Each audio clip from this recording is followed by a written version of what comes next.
આપણી પાસે sandal boot ચપ્પલ બધું જ છે ને દીકરા, ખાલી એકવાર ચેક કરજે. 7 મહિનાના ઘસાઈ ગયેલા ચપલા પહેરે એ મમ્મી છે, અને ઘસાઈ ગયેલો શર્ટ જેને કોલર થી પહેરો છે ને એ બાપ છે.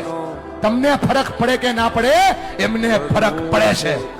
જ્યારે તમે ખોટું બોલો છો, જ્યારે તમે તમારી જાતને છેતરો છો, ત્યારે ભણવાના બાના ઉપર તમે બીજા કામ કરો છો ને બેટા, તમને ફરક પડે કે ના પડે, એમને ફરક પડે છે. કેટલો ફરક પડે છે તમને કઈ નથી શકતા, કેમ કે તમે મોટા થઈ ગયા છો બેટા. પણ તમે જયારે કઈ ડિમાન્ડ કરો છો ને, પપ્પા જોઈએ છીએ, તેની પાસે હોય નહીં તો એ દાંત કાઢીને જવાબ દે છે. તમે તો ખાલી માગી લ્યો છો કે ભાઈ પપ્પા જોઈએ છીએ, ત્યારે ખંભા ઉપર હાથ મૂકીને પૂછજો તો ખરા કે પપ્પા હું તો ખાલી માગી લઉં છું, તમે લાવો છો ક્યાંથી? એને બહુ ફરક પડે છે ભાઈ. ફરી કઈ નથી શકતા, તું જુવાન થઈ ગયો ને એટલા માટે. અને જો મારા પર ભરોસો નહીં, ખાલી આંખોમાં ચેક કરીને કેટલો ફરક પડે છે. બાપની આંખમાં જે આંસુ પડે છે ને, એને એટલો ફરક પડે છે. એટલા માટે ભણો કે તમે તમારા માતા પિતાના સપનાને પૂરા કરી શકો. હું સુતો પારણે પુત્ર નાનો